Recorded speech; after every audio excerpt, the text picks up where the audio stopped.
ਸਤਨਾਮ ਸ਼੍ਰੀ ਵਾਹਿਗੁਰੂ ਸਾਹਿਬ JIO.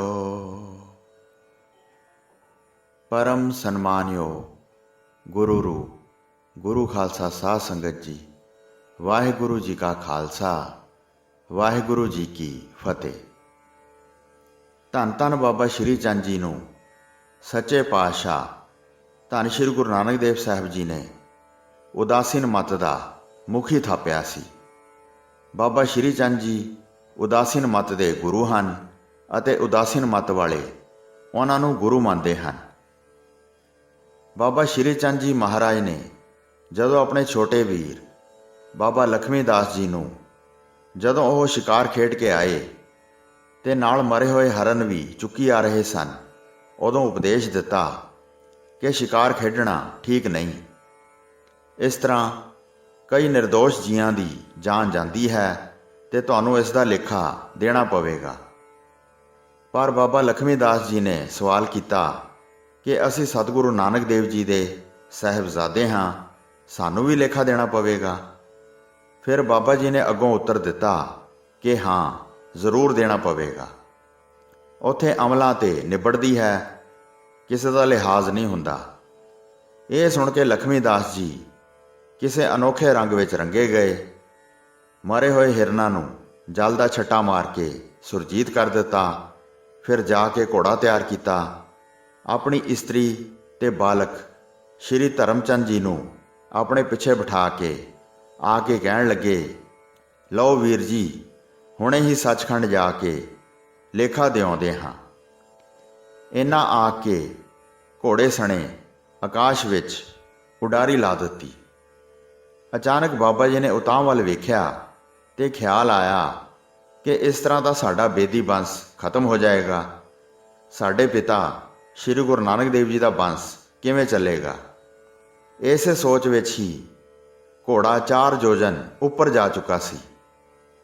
Baba ji ਨੇ ਇੱਕਦਮ 4 ਯੋਜਨ ਯਾਨੀ ਕਿ 20 ਮੀਲ ਉੱਚੀ ਬਾਂਹ ਕਰਕੇ ਬਾਬਾ ਧਰਮਚੰਦ ਬਾਲਕ ਨੂੰ ਲਾਹ ਕੇ ਧਰਤੀ ਤੇ ਲਿਆਂਦਾ। ਉਸ ਦਿਨ ਤੋਂ ਬਾਬਾ ਜੀ ਦੇ ਜਿੰਮੇ ਬਾਬਾ ਧਰਮਚੰਦ ਜੀ ਦੀ ਪਾਲਣਾ ਦਾ ਫਰਜ਼ ਲਾਗੂ ਹੋ ਗਿਆ। ਬਾਲ ਬ੍ਰਹਮਚਾਰੀ ਮਹਾਤਿਆਗੀ ਇਸ ਮਾਸੂਮ ਬੱਚੇ ਦੇ ਘੋਰ ਜੰਜਾਲ ਵਿੱਚ ਉਲਝ ਗਏ। ਇਤਿਹਾਸ ਦੱਸਦਾ ਹੈ ਕਿ ਮਹਾਰਾਜ ਆਪਣੇ ਪੈਰ ਦਾ ਅੰਗੂਠਾ ਸ਼੍ਰੀ ਧਰਮਚੰਦ ਦੇ ਮੂੰਹ ਵਿੱਚ ਪਾਈ ਰੱਖਦੇ ਸੀ ਤੇ ਅੰਗੂਠੇ ਵਿੱਚੋਂ ਸ਼ਕਤੀ ਨਾਲ ਦੁੱਧ ਸਿੰਮਦਾ ਰਹਿੰਦਾ ਸੀ। ਇਸ ਤਰ੍ਹਾਂ ਬਾਲਕ ਦੀ ਪਾਲਣਾ ਹੁੰਦੀ ਰਹੀ। ਕਈ ਵਾਰੀ ਬਾਬਾ ਜੀ ਸਮਾਧੀ ਵਿੱਚ ਹੁੰਦੇ ਤਾਂ ਸ਼੍ਰੀ ਧਰਮਚੰਦ ਜੀ ਭੱਜ ਕੇ ਆਪਣੇ ਤਾਇਆ ਜੀ ਦੇ ਮੋਢੇ ਤੇ ਚੜ੍ਹ ਜਾਂਦੇ।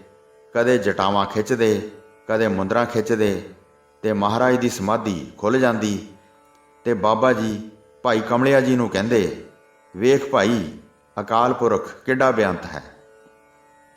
ਕਦੇ ਅਸੀਂ ਤੁਹਾਡੇ ਮੋਢੇ ਤੇ ਚੜ੍ਹਦੇ ਹੁੰਦੇ ਸਾਂ, ਪਰ ਅੱਜ ਸਾਡੇ ਮੋਢੇ ਤੇ ਚੜ੍ਹਨ ਵਾਲਾ ਵੀ ਆ ਗਿਆ ਹੈ। ਇੱਕ ਹੱਥ ਦੇ, ਇੱਕ ਹੱਥ ਲੈ, ਕਿਹਾ ਸੋਹਣਾ ਹਿਸਾਬ ਮੁੱਕਦਾ ਹੈ। ਫਿਰ ਇਸ ਤਰ੍ਹਾਂ ਬਾਬਾ ਜੀ ਨੇ ਕਾਫੀ ਲਾਡ ਪਿਆਰ ਚਾਅ ਮਲ੍ਹਾਰ ਨਾਲ ਸ਼੍ਰੀ ਧਰਮਚੰਦ ਬਾਲਕ ਭਤੀਜੇ ਦੀ ਪਰਵਰਿਸ਼ ਕੀਤੀ। ਸਮੇਂ ਸਿਰ ਪ੍ਰਸ਼ਾਦ ਛਕਾ ਕੇ ਇਸ਼ਨਾਨ ਕਰਾਉਂਦੇ, ਬਸਤਰ ਬਦਲਾਉਂਦੇ, ਫਿਰ ਰਾਤ ਨੂੰ ਆਪਣੇ ਨਾਲ ਹੀ ਸੁਆਇਆ ਕਰਦੇ ਸਨ। ਬਾਲ ਯਤੀ ਜੀ ਕਈ ਵਾਰੀ ਸੋਚਦੇ, ਦਾਤਾਰ ਪ੍ਰਭੂ, ਇਹ ਤੇਰੀ ਅਜਬ ਲੀਲਾ ਹੈ ਜੋ ਇਹ ਤੂੰ ਆਪਣੇ ਤਪਸਵੀ ਤੇ ਤਿਆਗੀ ਨੂੰ ਵੀ ਅਜਿਹੀ ਜ਼ਿੰਮੇਵਾਰੀ ਸੌਂਪ ਦਿੱਤੀ ਜਿਹੜੀ ਕਿ ਇੱਕ ਗ੍ਰਸਤੀ ਤੋਂ ਕਈ ਗੁਣਾ ਵੱਧ ਹੈ। ਮਾਤਾ ਪਿਤਾ ਦੋਹਾਂ ਦਾ ਫਰਜ਼ ਮੈਨੂੰ ਇਕੱਲੇ ਨੂੰ ਹੀ ਪਾਲਣਾ ਪੈਂਦਾ ਹੈ। ਬੱਚੇ ਨੂੰ ਦੁੱਧ ਪਿਲਾਉਣਾ, ਇਸ਼ਨਾਨ ਕਰਾਉਣਾ, ਬਸਤਰ ਬਦਲਾਉਣੇ, ਸੁਚੇਤੇ ਕਰਾਉਣਾ, ਪ੍ਰਸ਼ਾਦ ਛਕਾਉਣਾ, ਲਾਡ ਪਿਆਰ ਕਰਨਾ, ਬੱਚੇ ਦੇ ਮੂੰਹੋਂ ਮੰਗੀ ਚੀਜ਼ ਲਿਆ ਕੇ ਦੇਣੀ, ਇਹ ਵੀ ਮੈਂ ਹੀ ਕਰਾਂ। ਤੂੰ ਮਾਲਕਾ ਧੰਨ ਹੈ। ਸੋ ਇਸ ਤਰ੍ਹਾਂ ਬਾਬਾ ਜੀ ਨੇ ਸ਼੍ਰੀ ਧਰਮਚੰਦ ਬਾਲਕ ਨੂੰ ਬੜੇ ਜਫਰ ਜਾਲ ਕੇ ਉੱਚਿਆਂ ਕੀਤਾ ਕਿ ਮੇਰਾ ਬੇਦੀ ਬੰਸ ਜਗ ਤੇ ਕਾਇਮ ਰਹੇ, ਮੇਰੇ ਪਿਤਾ ਦਾ ਨਾਂ ਬੰਸ ਦੇ ਤੌਰ ਤੇ ਅਟਲ ਰਵੇ। ਅਸਲ ਵਿੱਚ ਸੋਚਿਆ ਜਾਵੇ ਤਾਂ ਇਹ ਬਾਬਾ ਜੀ ਦਾ ਮਹਾਨ ਉਪਕਾਰ ਹੈ ਜੋ ਉਹਨਾਂ ਨੇ ਬੇਦੀ ਬੰਸ ਤੇ ਕੀਤਾ ਹੈ। ਭਾਵੇਂ ਬੇਦੀ ਸਾਹਿਬਜ਼ਾਦੇ ਹੁੰਦਿਆਂ ਹੋਇਆਂ ਫਰਜ਼ ਵੀ ਬਣਦਾ ਸੀ ਪਰ ਇਸ ਘਟਨਾ ਨੂੰ ਮੁੱਖ ਰੱਖ ਕੇ ਅਸੀਂ ਉਪਕਾਰ ਹੀ ਕਹਾਂਗੇ ਜੋ ਬਾਬਾ ਜੀ ਨੇ ਬੇਦੀ ਬੰਸ ਦੀ ਰੱਖਿਆ ਕੀਤੀ। ਫਿਰ ਸ਼੍ਰੀ ਧਰਮਚੰਦ ਜੀ ਨੂੰ ਬਾਬਾ ਜੀ ਨੇ ਆਪਣਾ ਚੇਲਾ ਬਣਾਇਆ ਤੇ ਬੇਦੀ ਬੰਸ ਨੂੰ ਜੱਗ ਤੇ ਪ੍ਰਫੁੱਲਿਤ ਕੀਤਾ।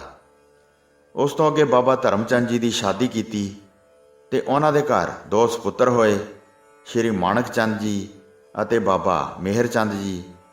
ਹੁਣ ਵੀ ਡੇਰਾ ਬਾਬਾ ਨਾਨਕ ਜੀ ਵਿਖੇ ਬਾਜ਼ਾਰ ਦੀ ਇੱਕ ਬਾਹੀ ਮਾਣਕ ਚੰਦ ਜੀ, ਇੱਕ ਬਾਹੀ ਬਾਬਾ ਮਿਹਰ ਚੰਦ ਜੀ ਕਰਕੇ ਪ੍ਰਸਿੱਧ ਹੈ। ਉਹਨਾਂ ਤੋਂ ਅੱਗੇ ਬੇਦੀ ਬੰਸ ਦੀ ਲੜੀ ਚੱਲੀ। ਹੁਣ ਵੀ ਬੇਦੀ ਬੰਸ ਵਿੱਚ ਜਿਹੜਾ ਵਿਆਹ ਕੀਤਾ ਜਾਂਦਾ ਹੈ, ਉਹ ਸ਼ਾਦੀ ਤੋਂ ਪਹਿਲਾਂ ਵਿਆਹ ਵਾਲੇ ਲੜਕੇ ਨੂੰ ਬਾਬਾ ਸ਼੍ਰੀ ਚੰਦ ਜੀ ਮਹਾਰਾਜ ਦਾ ਰੂਪ ਭਾਵ ਵਿਭੂਤੀ ਵਗੈਰਾ ਮਲ ਕੇ ਨਿਰਵਾਣ ਬਣਾਉਂਦੇ ਹਨ ਤੇ ਉਸੇ ਵੇਲੇ ਕਈਆਂ ਦਾ ਮਨ ਦੁਨੀਆ ਤੋਂ ਉਪਰਾਮ ਹੋ ਜਾਂਦਾ ਹੈ। ਉਹ ਤਿਆਗੀ ਸਾਧੂ ਬਣ ਜਾਂਦੇ ਹਨ ਤੇ ਜਿਹੜੇ ਤਿਆਗੀ ਨਹੀਂ ਬਣਦੇ ਉਹਨਾਂ ਨੂੰ ਗ੍ਰਸਥ ਮਾਰਗ ਵਿੱਚ ਪ੍ਰਵਿਰਤ ਕੀਤਾ ਜਾਂਦਾ ਹੈ। ਸ਼੍ਰੀ ਗੁਰੂ ਨਾਨਕ ਦੇਵ ਜੀ ਦੇ ਜੋਤੀ ਜੋਤ ਸਮੋਣੇ ਦੀ ਸਮਾਧ ਜੋ ਰਾਵੀ ਦਰਿਆ ਦੇ ਕੰਢੇ ਉੱਤੇ ਸੀ, ਸੋ ਰਾਵੀ ਦਰਿਆ ਨੇ ਢਾਹ ਪਾ ਕੇ ਤੇ ਸਮਾਧ ਨੂੰ ਆਪਣੇ ਵਿੱਚ ਹੀ ਮਿਲਾਉਣਾ ਚਾਹਿਆ। ਤਿਸ ਜਗ੍ਹਾ ਜੋ ਚਾਦਰ ਦਾ ਸੰਸਕਾਰ ਕਰਕੇ ਵਿਭੂਤੀ ਗਾਗਰ ਵਿੱਚ ਪਾ ਕੇ ਸਮਾਧ ਦੇ ਹੇਠ ਰੱਖੀ ਹੋਈ ਸੀ, ਤਿਸ ਨੂੰ ਬਾਬਾ ਸ਼੍ਰੀ ਚੰਦ ਜੀ ਤੇ ਬਾਬਾ ਲਖਮੀ ਚੰਦ ਜੀ ਨੇ ਕੱਢ ਕੇ ਜਿੱਥੇ ਬਾਬਾ ਨਾਨਕ ਜੀ ਦਾ ਡੇਹਰਾ ਸਾਹਿਬ ਜੀ ਅਖਾਉਂਦਾ ਹੈ ਉੱਥੇ ਲਿਆਂਦਾ ਤੇ ਸ਼ਹਿਰ ਵਸਾਉਣ ਦੀ ਤਿਸ ਜਗ੍ਹਾ ਸਲਾਹ ਕੀਤੀ। ਸ਼ਹਿਰ ਦੀ ਬੁਨਿਆਦੀ ਨੀਂਹ ਰੱਖਣ ਸਮੇਂ ਭਾਈ ਕਮਲੀਏ ਨੂੰ ਭੇਜ ਕੇ ਬਾਬਾ ਬੁੱਢਾ ਜੀ ਨੂੰ ਸੱਦਿਆ ਤੇ ਬੜੀ ਧੂਮ-ਧਾਮ ਨਾਲ ਡੇਹਰਾ ਬਾਬਾ ਨਾਨਕ ਜੀ ਦੀ ਨੀਂਹ ਰੱਖੀ ਗਈ ਤੇ ਇਸ ਸੇਵਾ ਵਿੱਚ ਬਾਬਾ ਬੁੱਢਾ ਜੀ ਨੇ ਚੌਖਾ ਹਿੱਸਾ ਲਿਆ। ਜਦੋਂ ਕਮਲੀਆ ਤਲਵੰਡੀ ਬਾਬਾ ਬੁੱਢਾ ਜੀ ਦੇ ਪਾਸ ਆਇਆ ਤੇ ਸ਼ਹਿਰ ਬੰਨਣ ਦੀ ਗੱਲ ਸੁਣਾਈ ਤਾਂ ਰਾਤ ਨੂੰ ਬਾਬਾ ਜੀ ਦੇ ਪਾਸ ਹੀ ਰਿਹਾ।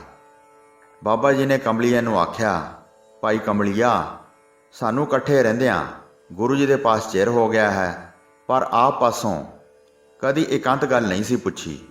ਸੋ ਤੁਸੀਂ ਦੱਸੋ ਕਿ ਗੁਰੂ ਜੀ ਨੂੰ ਕਦੋਂ ਤੇ ਕਿਸ ਤਰ੍ਹਾਂ ਨਾਲ ਮਿਲੇ ਅਤੇ ਤੁਹਾਡੀ ਜਾਤੀ ਦਾ ਵੀ ਮੈਨੂੰ ਅੱਜ ਤੱਕ ਪਤਾ ਨਹੀਂ, ਸੋ ਕਿਰਪਾ ਕਰਕੇ ਸੁਣਾਓ। ਭਾਈ ਕਮਲੀਆ ਜੀ ਆਖਣ ਲੱਗੇ, ਜਦੋਂ ਗੁਰੂ ਜੀ 1575 ਬਿਕਰਮੀ ਨੂੰ ਮਨਕੋਟ ਸ਼ਹਿਰ ਗਏ ਹਨ, ਉਸ ਵਕਤ ਮੈਂ ਛੋਟੀ ਉਮਰ ਦਾ ਹੀ ਮਾਸ ਮੱਛੀ ਖਾਂਦਾ ਹੁੰਦਾ ਸੀ। ਗੁਰੂ ਜੀ ਦੇ ਉਪਦੇਸ਼ ਨਾਲ ਮੇਰੀ ਪ੍ਰੀਤ ਗੁਰੂ ਚਰਨਾਂ ਨਾਲ ਲੱਗੀ ਤੇ ਨਵਾਂ ਜੀਵਨ ਪ੍ਰਾਪਤ ਹੋ ਗਿਆ। ਸਤਿਗੁਰਾਂ ਨੇ ਨਾਮਦਾਨ ਬਖਸ਼ ਕੇ ਮੇਰੇ ਜਨਮ ਦਾ ਸੁਧਾਰ ਕੀਤਾ। ਤਦੋਂ ਦਾ ਮੈਂ ਗੁਰੂ ਜੀ ਦੇ ਪਾਸ ਸੇਵਾ ਵਿੱਚ ਰਹਿਣ ਲੱਗਾ ਹਾਂ ਅਤੇ ਬਾਬਾ ਸ਼੍ਰੀ ਚੰਦ ਜੀ ਨਿੱਕੇ ਜਿਹੇ ਸੀ, ਇਹਨਾਂ ਨੂੰ ਮੈਂ ਆਪਣੀ ਗੋਦ ਚੁੱਕ ਕੇ ਖਿਡਾਉਂਦਾ ਹੁੰਦਾ ਸੀ ਤੇ ਅੱਜ ਤੱਕ ਵੀ ਮੈਂ ਆਪਣੇ ਮੋਢੇ ਉੱਤੇ ਚੁੱਕ ਕੇ ਲਿਜਾਂਦਾ ਹਾਂ। ਬਾਬਾ ਸ਼੍ਰੀ ਚੰਦ ਜੀ ਭਾਈ ਕਮਲੀਆ ਜੀ ਦੇ ਮੋਢੇ ਉੱਤੇ ਸਵਾਰ ਹੋ ਕੇ ਹੀ ਇੱਧਰ ਉੱਧਰ ਜਾਇਆ ਕਰਦੇ ਸਨ। ਇਹ ਸੁਣ ਕੇ ਬਾਬਾ ਬੁੱਢਾ ਜੀ ਨੇ ਆਖਿਆ, ਭਾਈ ਕਮਲੀਆ, ਤੂੰ ਤਾਂ ਧਨ ਹੈ ਜਿਸ ਪਰ ਗੁਰੂ ਜੀ ਦੀ ਮਿਹਰ ਹੋਈ ਹੈ। ਭਾਈ ਕਮਲੀਆ ਹਰ ਸਮੇਂ ਇੱਕ ਗੋਦੜੀ ਰੱਖਦਾ ਹੁੰਦਾ ਸੀ, ਜਿਸ ਕਰਕੇ ਇਸ ਦਾ ਨਾਮ ਗੋਦੜੀਆ ਵੀ ਪੈ ਗਿਆ ਸੀ ਤੇ ਇਤਿਹਾਸਾਂ ਵਿੱਚ ਦੋਵੇਂ ਨਾਮ ਵਰਤੇ ਜਾਂਦੇ ਹਨ। ਹੋਈਆਂ ਭੁੱਲਾਂ ਚੁੱਕਾਂ ਦੀ ਖਿਮਾ ਬਖਸ਼ਣੀ ਜੀ। ਦਾਸ ਨੂੰ ਆਗਿਆ ਦਿਓ। ਵਾਹਿਗੁਰੂ ਜੀ ਕਾ ਖਾਲਸਾ, ਵਾਹਿਗੁਰੂ ਜੀ ਕੀ ਫਤਿਹ।